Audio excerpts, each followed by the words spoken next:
کیا آپ جانتے ہیں دنیا میں جنت سے آیا ہوا پتھر کون سا ہے؟ نہیں معلوم؟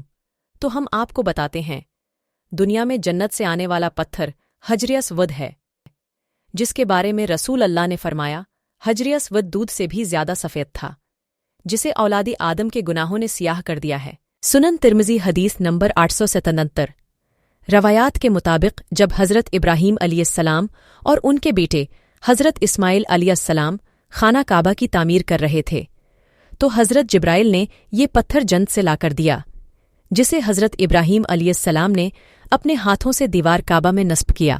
606 صدی میں جب رسول اللہ کی عمر مبارک 35 سال تھی، سیلاب نے کعبہ کی عمارت کو سخت نقصان پہنچایا اور قریش نے اس کی دوبارہ تعمیر کی، لیکن جب حجر اسود کا معاملہ آیا تو قبائل میں جھگڑا ہو گیا۔ ہر قبیلے کی یہ خواہش تھی یہ سعادت اسے ہی نصیب ہو۔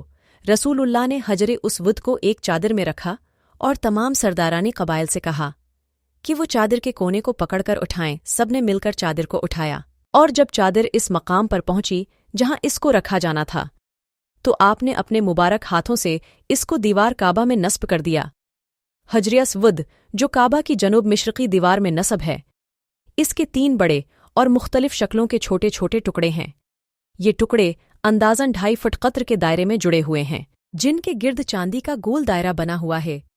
عبداللہ بن عمر رضی اللہ عنہ بیان کرتے ہیں کہ میں نے حضور اکرم کو یہ فرماتے ہوئے سنا، بلا شبہ حجر اسود اور مقام ابراہیم جنت کے یاقوت میں سے یاقوت ہیں۔ اللہ پاک نے ان کے نور اور روشنی کو ختم کر دیا ہے۔ اللہ پاک اگر اس روشنی کو ختم نہ کرتا تو مشرق و مغرب کا درمیانی حصہ روشن ہو جاتا۔ سنن ترمذی حدیث۔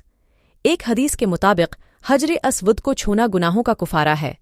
مزید اچھی ویڈیوز دیکھنے کے لیے اس ویڈیو کو لائک اور چینل کو سبسکرائب کریں۔ اللہ حافظ۔